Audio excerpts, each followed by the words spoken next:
have to weep no more. You don't have to think about it no more. You got to hold on and be encouraged and let the Lord know, I still love you the same way that you still love me. You might have been going through for a long time. You might have been beat up, beat down, shut up, shut down. But let me tell you something. The Lord said, I'm comforting you right now. I'm comforting you. I sent my Holy Ghost.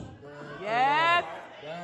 That's what the Holy Ghost is a comforter. Yes, sir. And it comes and consoles us and gives us that consolation that everything is going to be all right. That's all right.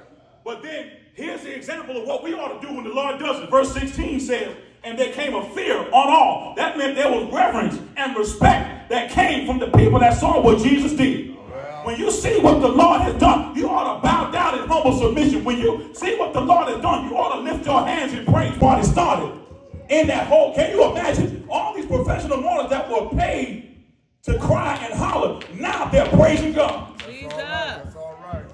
Can you imagine a whole funeral procession? They have just stopped and saw Jesus raise this young man up from the dead. And they said, oh my God, we have never seen nothing like this before. The Lord, this man been dead 3 days. And the Lord raised him up off of his deathbed. And now we can't do nothing but give him praise. Let me tell you, young Zion, when you see what the Lord has done, you ought to give him praise. When you see what the Lord has done, you ought to magnify him. When you see what the Lord has done, you ought to glorify him. When you see what the Lord has done, you ought to testify and tell somebody, I know what the Lord can do. I know how to go to bed and let the Lord have it from here. Yes, sir. Joy that I leave you covered.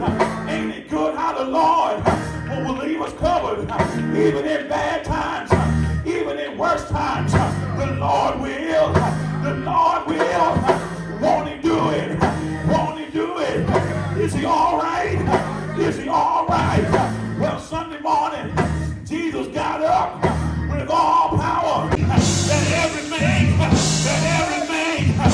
Everything, my good days, my bad days, my troubled times, it's going to be all right. It's going to be all right.